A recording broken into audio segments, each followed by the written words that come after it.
बिस्मिल्लाहिर्रहमानिर्रहीम। आज का जो हमारा टॉपिक है ये types of function on the basis of forms, यही हम कर रहे हैं। पार्ट 1 ही हम इसको कहेंगे क्योंकि हम एक फंक्शन यहाँ पे डिस्कस कर रहे हैं और वो है पोलिनोमियल फंक्शन।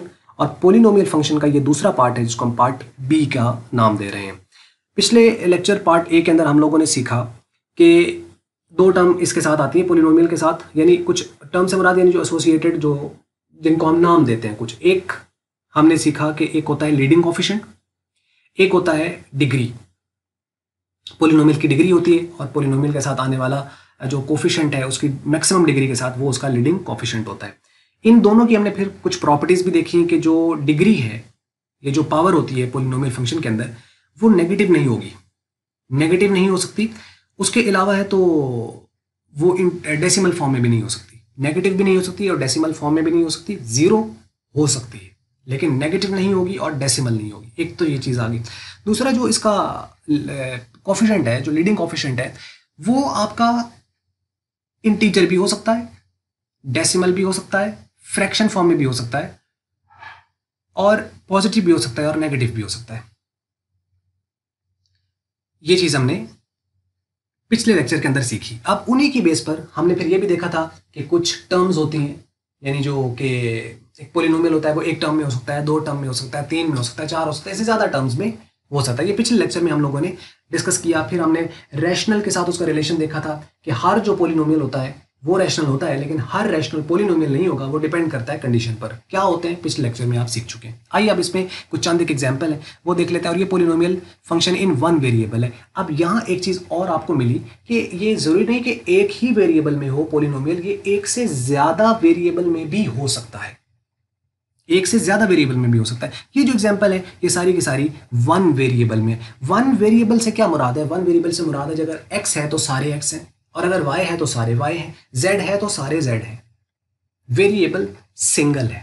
अब उस पर स्क्वायर आ जाए, क्यूब आ जाए, तो वो वेरिएबल एक ही है। जस्ट लाइक कि मैं कहता हूँ x cube plus x square plus x, तो ये तीन वेरिएबल नहीं है, वेरिएबल एक ही है, लेकिन उसमें पावर तीन है, फिर कम हुई, दो हो गई, फिर एक हो गई, इस तरह चल रहा है। तो मैक्सिमम चूंकि हम जो उसकी पावर होती है एक पोलिनोमियल फंक्शन की, हम वो देखते हैं तो वो उसकी डिग्री कहलाती है। और वो यहाँ पर जैसे मैंने अभी एग्जांपल दी जिसके अंदर x पावर 3 है, तो इसमें 3 जो है वो उसकी डिग्री कहलाएगी। और जिसके साथ और कुछ नहीं लिखा होता तो मीन उसके साथ इसका लीडिंग कोफिशिएंट 1 होता है।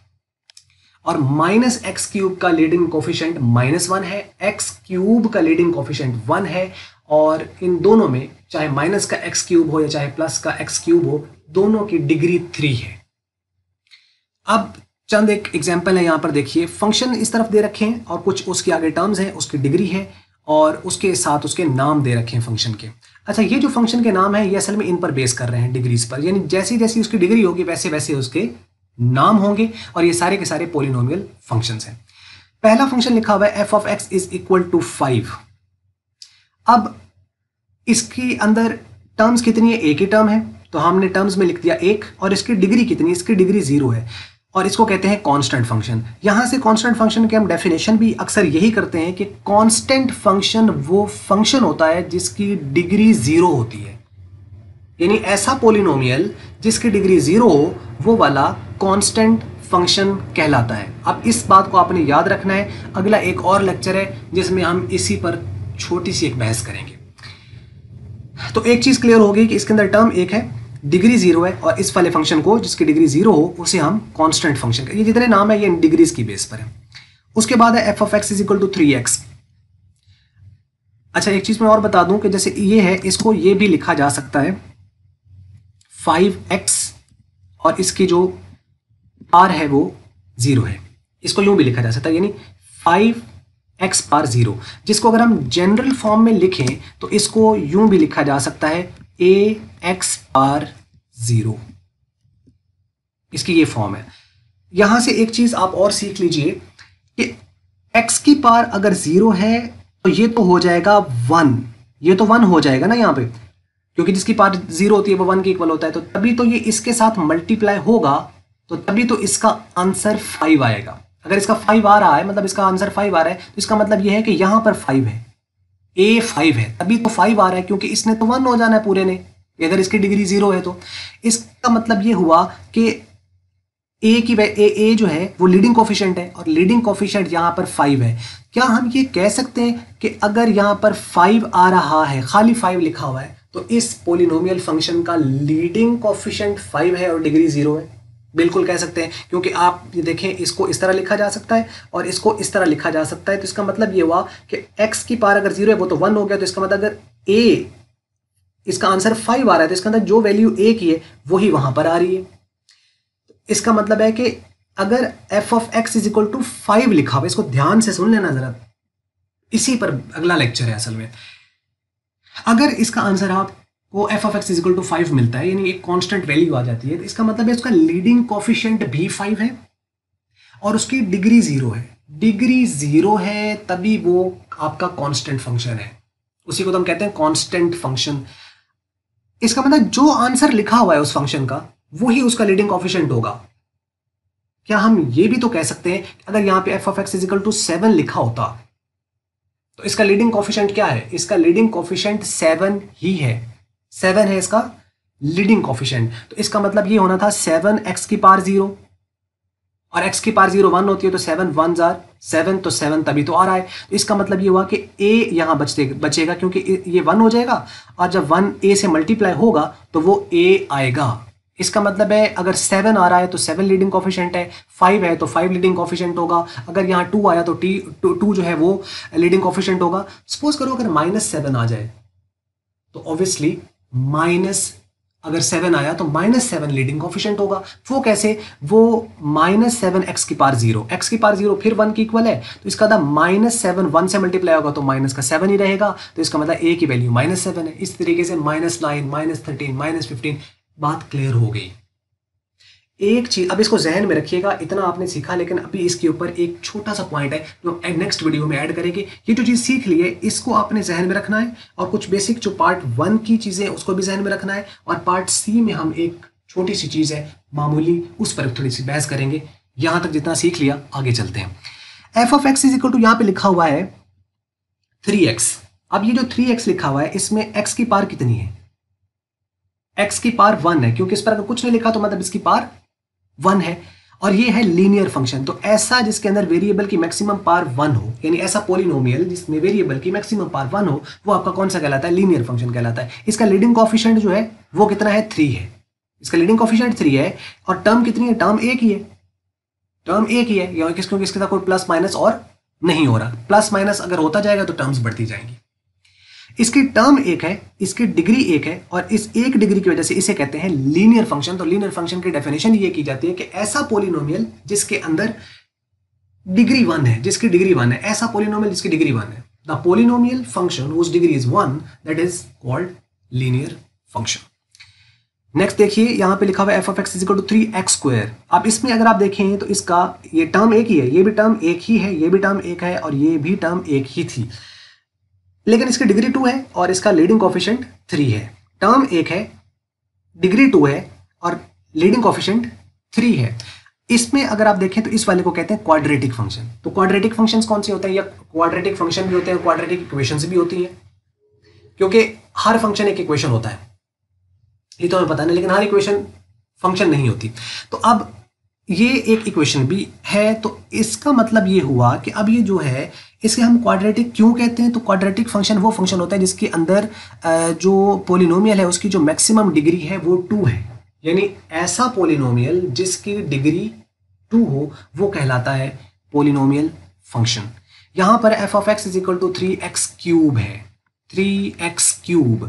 अब यहां पर इसकी जो टर्म है वो 1 है, इसका जो लीडिंग कोएफिशिएंट है वो 3 है और इसकी जो पावर है वो 3 है। इसकी जो डिग्री है, जो इसकी पावर है वो 3 है। तो इसको हम कहते हैं क्यूबिक फंक्शन। क्यूब कहते हैं ना, क्यूब रूट भी हम लेते हैं, क्यूब भी लेते हैं, तो क्यूब 3 को कहते हैं। इसका मतलब ये फंक्शन कौन सा कहलाएगा? ये क्यूबिक फंक्शन कहलाएगा, जिसका लीडिंग कोएफिशिएंट 3 है और उसके अलावा इसकी जो मैक्सिमम डिग्री है वो 3 है। और टर्म कितनी है? टर्म इसमें भी एक है, क्योंकि इसके साथ भी और कोई प्लस माइनस नहीं हो रहा। टर्म एक एक आ रही है, लेकिन 3 डिग्री होने से क्यूबिक, ये 2 होने से क्वाड्रेटिक, ये 1 होने से लीनियर, ये 0 होने से कांस्टेंट। इसी तरीके से अगर आपके पास 4 आ जाए तो इसके अंदर भी टर्म एक है लेकिन इसकी डिग्री 4 है, इसको कहते हैं क्वार्टिक फंक्शन। Quartic function. और उसके बाद अगर आप यहाँ पर देखें 3x की पावर 5 है, इसकी आपके पास टर्म एक है डिग्री 5 है, इसे कहते हैं क्वांटिक। क्वांटिक यानी 4 वाला, क्वांटिक मतलब 5 डिग्री वाला। तो यहां तक आपको कुछ समझ लग गया होगा। एक टर्म के साथ डिफरेंट डिग्री के साथ इनके अपने अपने नाम है और लीडिंग कोफिशिएंट भी इसके साथ साथ। इसका लीडिंग कोफिशिएंट अच्छी तरह देख लेना, क्योंकि यहाँ पे एक हम चीज नेक्स्ट वीडियो में डिस्कस करेंगे, बाकी आपको समझ लगी होगी। अब चलते हैं नेक्स्ट में। अब इसमें अगर देखें 3x + 5, तो सिर्फ क्या हुआ है, टर्म चेंज हो गई है। अब इसकी टर्म 2 हो गई है। टर्म इसकी 2 है, क्योंकि एक 3x है और एक 5 है, ये टर्म है, ये 2 टर्म में आ गया। और इसकी डिग्री कितनी है, इसकी डिग्री 1 है, तो 1 लिख देंगे। तो ये भी लीनियर है। अच्छा, ये भी लीनियर है, ये भी लीनियर है, लेकिन ये लीनियर है एक टर्म में और ये लीनियर है 2 टर्म में। तो लीनियर सिंगल टर्म में भी हो सकता है, लीनियर 2 टर्म में भी हो सकता है, लीनियर 3 टर्म में भी हो सकता है। इस तरह करके हम कोई भी वैल्यूज है उस तरह लिख सकते हैं उसके साथ। वो अलग बात है कि वो ओवरऑल 2 में ही रहेगा, क्योंकि एक x वाला होगा और एक कांस्टेंट होगा। यानी अगर मैं यहाँ पे 5 - 3 लिख देता हूं तो है तो वो इनफैक्ट 2 में। नेक्स्ट को देखिए, तो यहाँ पे 3x² + 2x + 1 अगर आपके पास आ जाता है, तो इसमें जो 3x² है + 2x + 1 है, ये 3 टर्म्स बन गए। ये 3 टर्म है जिसमें मैक्सिमम डिग्री 2 है और इसका लीडिंग कोफिशिएंट जो है वो 3 है। लीडिंग कोफिशिएंट 3, डिग्री 2, और इस वाले को हम कहेंगे क्वाड्रेटिक फंक्शन। ये कहलाएगा क्वाड्रेटिक की डिग्री मैक्सिमम 2 होती है। अच्छा, ये भी क्वाड्रेटिक है और ये भी क्वाड्रेटिक था, लेकिन ये सिंगल टर्म में था और ये 3 टर्म में। ये नीचे आ रहा है, ये क्यूबिक है, इसकी डिग्री मैक्सिमम 3 है। 4 टर्म है, एक 3x³ + 2x² + x + 1, 4 टर्म्स में डिग्री इसकी मैक्सिमम 3 है और इसका जो साथ लीडिंग कोफिशिएंट है वो इसका 3 आता है। तो चार टर्म है और इसकी जो डिग्री है वो कितनी है, वो 3 है, और ये क्या कहलाएगा, क्यूबिक फंक्शन कहलाएगा। f(x) = 4x का 4 + 3x³ + 2x² + x + 1। अब इसमें अगर आप देखें तो 1 2 3 4 और 5 टर्म्स आपके पास आती हैं।